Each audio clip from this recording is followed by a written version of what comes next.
Bima Pub, urahisi wa maisha. Mama Jenista oye! Dr. Samia oye! Ndugu makatibu wa afya, changamoto nyingine iliyoainishwa katika risala yenu ni baadhi ya taasisi zilizopo chini ya Wizara ya Afya kukosa ikama na miundo ya kada ya makatibu wa afya. Jambo hili halikubaliki.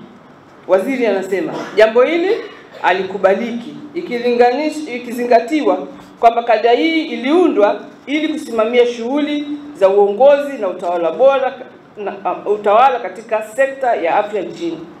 Na mwelekeza katibu mkuu kusimamia kila taasisi iliyomo chini ya Wizara ya Afya kuhakikisha inakuwa na ikama na miundo ya kada ya katibu wa afya. Mwelekeza Wizara ya Afya pindi wanapowapangia majukumu watumishi wengine kama maafisa utumishi katika hospitali zetu kuhakikisha majukumu haya ya maafisa hawa yanabainishwa wazi ili kuondoa uwezekano wote wa kutokea kwa migongano ya utendaji na makatibu wa afya, ikizingatiwa kwamba kada zote hizi ni muhimu katika kusimamia utoaji wa huduma za afya kwa wananchi wetu.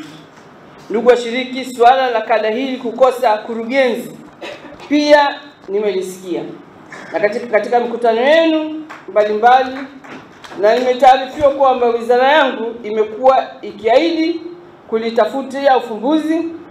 Naomba na mimi pia nilichukue ili kukaa na wataalamu wangu kuona namna ninavyoweza kulitatua tatizo hili kwa kuzingatia kuwa ni hoja moja yenye mashiko katika kuleta na kulinda maslahi ya kada yenu. Sasa hivi makatibu wafundishwa kuanzia mwaka 1975 ili wale wataalamu wengine waweze kufanya kazi especially za matibabu na mambo mengine ya kiuguzi ili wasifanye kazi zile za utawala.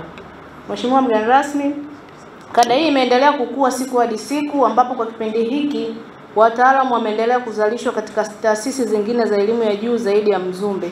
Sasa hivi kuna vyuo vingine vinatoa kada hii ya makatibu ikiwemo chuo cha St. John, lakini kule Nairobi pia kuna chuo ambacho kinatoa kada hii ya makatibu. Lengo ni kuhakikisha wanakuwepo wengi wenye ujuzi na maarifa ya kutosheleza kwenye soko. Hadi kufikia Machi 2025, Mheshimiwa mgeni rasmi, makatibu wa afya wanakadiriwa kufikia zaidi ya 1500, baadhi wakiwa wanafanya kazi katika sekta ya umma, wako huko kwenye halmashauri wengi tu, lakini wako kwenye mikoa, wako Wizara ya Afya, wako TAMISEMI, lakini wako kwenye sehemu binafsi pia, kwenye private wanafanya kazi makatibu wa afya, taasisi za dini wapo kama tumeona kabisa leo tuongezea sala, mashirika yasiyo kiserikali, mashirika ya maendeleo, kuna baadhi wapo mpaka kwenye ubalozi wa Marekani, na baadhi pia wamejiajiri katika shughuli zao binafsi. Dataflow inakuletea uhuru wa kukamilisha chochote na internet ya uhakika. Kuwa hewani muda wote, popote ulipo, utakuwa na internet ya uhakika.